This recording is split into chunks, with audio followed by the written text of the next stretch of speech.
અને મનુષ્ય માત્ર હોય ને એને પહેલા એમ હોય બધાને કમાવા માંડે ને એટલે આપણે આ થોડુંક કમાઈ લઈએ, પછી આપણે જાજુ નથી ખપતું. શું કે બધા ધંધો ચાલુ કરે ને કે આપણે ખાલી ઘર થઈ જાય આપણું એટલે પછી બસ એમ. તો ઘર થઈ જાય ને પછી બસ ન કરે, પછી શું કહેવાય, ઘર તો થઈ ગયું, એ દુકાન ભાડે એ દુકાન જો આપણી પોતાની થઈ જાય ને તો પછી બસ એમ. એટલે ભાઈ મહેનત કરે 2-4 વર્ષ તો દુકાને લઈ લે. તો દુકાને પોતાની થઈ ગઈ, ઘરે પોતાને થઈ ગયું, પછી થાય કે હવે રોજ હાલીને આવવું પડે. એક જો ગાડી હોય ને તો ગાડીમાં બેઠા આવીને બેસીને હાલ્યા જઈએ, એટલે ગાડી કાપડી હોય તો બસ હવે ગાડી 2-4 વર્ષ કમાય તો ગાડી પોતાની થઈ જાય એમ.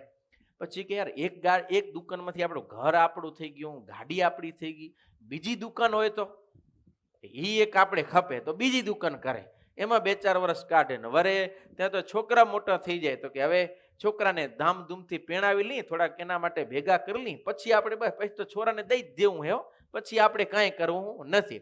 ભાઈ 2-4 વર્ષ કમાય ને છોરા પીણી જાય એટલું ભેગું કરે ને એને પીણાવી દે, પણ તોય બાપુને બસ થાય નહીં, કારણ કે રૂપિયો રૂપિયાને ખેંચે છે. આવો નિયમ તમને ખબર હે? રૂપિયો રૂપિયાને ખેંચે. જ્યારે ઓછા હતા ત્યારે ઓછી તૃષ્ણા હતી, વધી જાય ત્યારે વધારે તૃષ્ણા થાય. આમાંથી જો તમને બધાને કોઈ દી એવો સંકલ્પ નહીં થાય તો કે આપણે અબજોપતિ થાવું, એમ થાય રહ્યો? કારણ કે તમારી પાસે અત્યારે અબજો હે નહીં, એટલે લાખો હોય એટલે તમને એમ થાય કે હાલો 2 લાખ તો હજી બીજા 2-4 લાખ થઈ જાય તો હાલે એમ, એવું થાય. સમજી ગયા ને? 1000 રૂપિયા વાળાને બીજા 2-5 હજાર જ કરવાની તૃષ્ણા હોય, પણ એને અબજો કરવાની તૃષ્ણા ન હોય. લાખો રૂપિયા વાળાને બીજા લાખો જ ખપતા હોય, કરોડો ન ખપતા હોય, કરોડો વાળાને બીજા કરોડો, અબજો વાળાને અબજો ખપ. એટલે વાસ્તવિકતા એવી છે કે જેની પાસે જેટલા રૂપિયા વધારે એટલી એને તૃષ્ણા વધારે હોય, અને એના માટે હાય હોય એની વધારે હોય.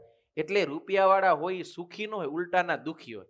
આમ જોવા જાવ તો તમને ખાલી લાખ જ લેવા ખપે રહ્યા ને, મને અબજ ખપે રહ્યા, તો એને કેટલી તૃષ્ણા હોય, એટલે એ વધારે દુખી. એટલે મનુષ્ય માત્રને એવું હોય, અને પછી છેલ્લે તો રૂપિયાની જો બહુ તલપ લાગે ને તો ન્યાય નીતિ નિયમ ધર્મ છોડીને પણ આડે રસ્તેથી ખોટા ધંધા કરીને માણસોને છેતરીને એને દુખી કરીને પણ એ રૂપિયા મેળવે, જો અતિ લોભ જાગે તો. આ મનુષ્ય માત્રનો સ્વભાવ.